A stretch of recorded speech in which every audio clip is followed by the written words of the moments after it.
வயலோ வயலோ வயலோ செழிக்க வாழ்வு தந்தானே, வயலோ வாழ்வு தந்தானே.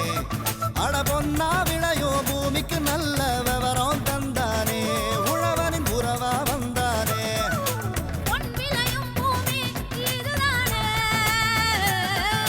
வயலோ வயலோ வயலோ செழிக்க வாழ்வு தந்தானே, வயலோ வாழ்வு தந்தானே. அட பொன்னா விளையோ பூமிக்கு நல்ல விவரம் தந்தானே, உழவனின் உறவா வந்தானே. தந்தன தந்தன தன தந்தானே, மண்வள பொங்கிட துணை வந்தானே.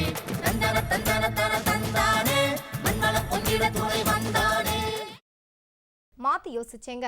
நாகப்பட்டினம் மாவட்டம் சீர்காழி தாலுகா நெப்பத்தூர் கிராம விவசாயி ஆர் கோவிந்தராஜன். இவர் இம்மாவட்ட கால்நடை மருத்துவ மற்றும் விரிவாக்க கல்வி மையத்தின் வழிகாட்டுதலோடு கால்நடைகளுக்கான பசுந்தீவன உற்பத்தியை வேளாண்மைக்காக செய்து வருகிறார்.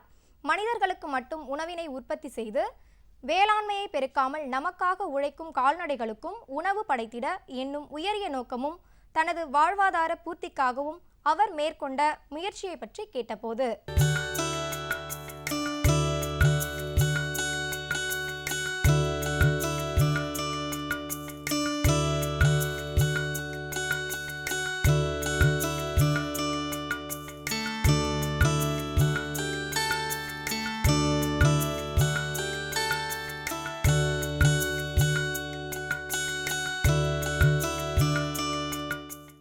பசுந்தீவன உற்பத்திங்கிறது எல்லாரும் பண்ணிகிட்ருக்காங்க. ஆனால் ஒரு சிறப்பான வகையில் பண்ணுறாங்களா அப்படிங்கிறது கண்டிப்பாக கிடையாது. என்ன காரணம் அப்படின்னா, போதிய விழிப்புணர்வு இல்லாததான் அதுக்கான கண்டிப்பான காரணம்னு சொல்லலாம்.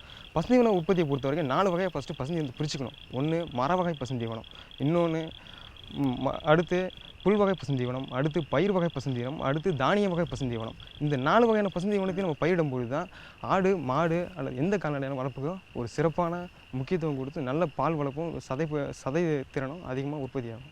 அதில் மர வகை பசுந்தீவனம் என்னென்ன பயிரிடலாம்னா அகத்தி, சூபாப்பில், அப்புறம் கிளைரிசிடியா அப்படின்னு சொல்லக்கூடிய இந்த 3 வகையான மரத்தையும் நம்ம பயிர் செஞ்சோம்னா அதுலேருந்து நம்மளுக்கு சிறப்பான புரதங்களும் கொழுப்புகளும் கண்டிப்பாக கிடைக்கும். அகத்தியை விட ஒரு சிறப்பான ஒரு புரதம் மிக்க ஒரு பசும்புல்லோ தழைகளும் வேறு எதுவுமே கிடையாது.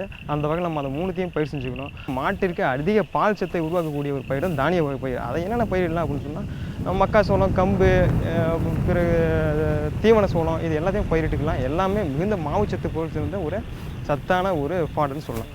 அடுத்து நம்ம என்ன பயிரிடலாம்னா புல் வகை தீவனங்கள் பயிரிடலாம். கோஃபோர் அப்படிங்கிற பயிரை நம்ம இந்த மாதிரி பயிரிட்டுருக்கோம். அடுத்து என்ன பயிரிடலாம்னு சொன்னால் கொழுக்கட்டை புல், கால்சியம் சத்து நிறைந்த கொழுக்கட்டை புல் மாட்டுக்கு மிக அவசியமானது. எந்த ஒரு பிரச்சனையும் இல்லாமல் மாடு வளரணும், பால் கொடுக்கணும் அப்படின்னா கால்சியம் சத்து உள்ள அந்த கொழுக்கட்டை புல்லை நம்ம பயிரிட்டே ஆகணும். இந்த பயிரை பயிரிட்டோம் அப்படின்னா நம்ம மாடோ ஆடோ சிறப்பான முறையில் வளர்த்து அதிக லாபம் எடுத்து பயன்பெறலான்னு சொல்லிட்டு எனக்கு அளித்த தகவல் திருவாரூர் கால்நடை பராமரிப்பு மற்றும் ஆராய்ச்சி துறையில் உள்ள ஒரு டாக்டர் எனக்கு இது மாதிரி ஆலோசனை கொடுத்தாங்க. அந்த ஆலோசனைப்படி நான் செஞ்சுட்டு வரேன். இப்போ எனக்கு நல்ல லாபம் இருக்குது. அடர் தீவனம் இல்லாமலே என்னுடைய பணி நான் சிறப்பான முறையில் நடத்த முடியுது. திரு ஆர் கோவிந்தராஜன் அவர்களை 0915620045 என்ற கைபேசி எண்ணுடன் தொடர்பு கொள்க. வேளாண்மை இப்பொழுது இயந்திரமயமாகிவிட்டது. இதற்கு காரணம் ஆட்கள் கிடைக்காததே. உழவு, நடவு, களை எடுத்தல் மற்றும் மருந்து தெளித்தல் ஆகிய அனைத்திற்கும் இயந்திரங்கள் பயன்படுத்தப்படுகின்றன.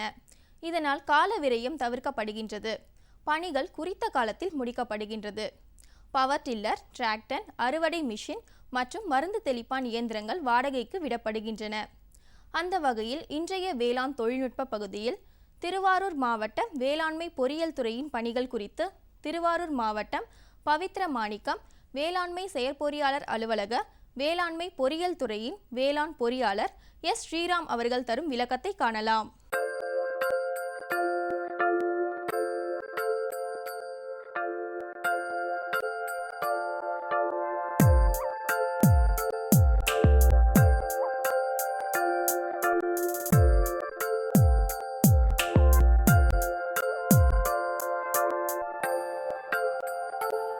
இப்போ நீங்கள் பார்த்துட்டு வந்து நடவு இயந்திரம், இது வந்து ரைடிங் டைப் நடவு இயந்திரம். இது 8 ரோ பார்த்தீங்கன்னா இந்த ட்ரே நாற்று, பாய் நாற்றுன்னு விவசாயி சொல்கிறாங்க, ட்ரே நாற்று.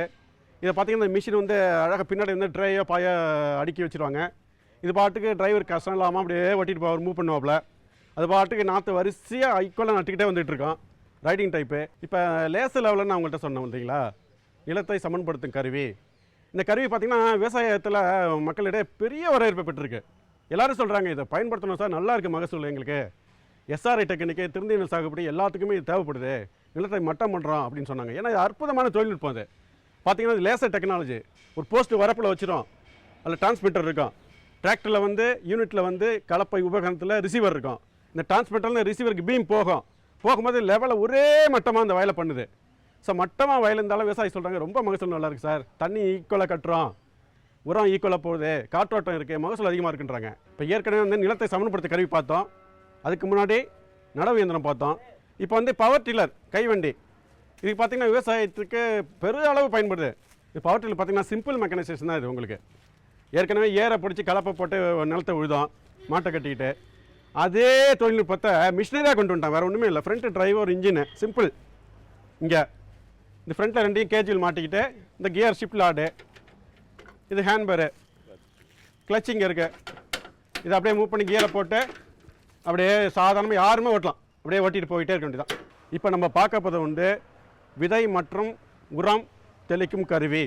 புதிய தொழில்நுட்பத்தில் zero tiller seed cum fertiliser system அப்படின்னு சொல்கிறாங்க. இது எப்படி பார்த்திங்கன்னா வயலில் பார்த்திங்கன்னா ஊற்றிட்டு போயிட்டே இருக்கும், மேலே வந்து இங்கே சீடு கொட்டிடுவாங்க. ஈக்குவலாக உழவும் விதை உழவும் உரம் கலந்து உழவுறதுக்கும் யூனிஃபார்மாக போயிட்டுருக்கோம். இது வந்து புதிய தொழில்நுட்பம். அதனால் ஒரே நேரத்தில் உழுதுகிட்டு விதை உரம் கலந்து தெளித்து செய்யறதுக்கு ரொம்ப வசதியாக இருக்குது. இப்போ நம்ம பார்க்க போகிறது வந்து அறுவடை இயந்திரத்தை பார்க்க போகிறோம். இது வந்து வீல் டைப்பு. இது பார்த்திங்கன்னா ஒரு ஏக்கர் இது அடிக்கும் போது ஆவரேஜாக பார்க்கணுன்னா 1.25 மணி நேரம் 1.5 மணி நேரத்தில் அடிக்குது. இது வந்து ஃப்ரண்ட்டு வந்து பார்த்திங்கன்னா அந்த engine assembled with transmission system. பின்னாடி வந்தது ஹார்வெஸ்டிங் யூனிட். பின்னாடி இப்போ பார்த்துக்கிறது கட்டர் பார் அசம்பிளி எல்லாமே சேர்த்து பின்னாடி இருக்குது. இப்போ நம்ம முன்னாடி பார்க்குறது வந்து இந்த டிரைவ் யூனிட்னு சொல்லுவாங்க. அதோட இந்த இடத்த இயக்கிறதுக்கான இன்ஜின் டிரான்ஸ்மிஷன் சிஸ்டம்லாம் முன்னாடி இருக்குது. இப்போ அதை பார்த்துட்ருக்கோம். இந்த என்டையர் யூனிட் இதுதான். அது இப்போ நம்ம பார்த்துட்ருக்கிறது. எஸ் ஸ்ரீராம் அவர்களை 0944339636 என்ற கைபேசி எண்ணில் தொடர்பு கொள்ளலாம். மீண்டும் நாளைய பொன் விளையும் பூமி நிகழ்ச்சியில் சந்திப்போம். நன்றி, வணக்கம்.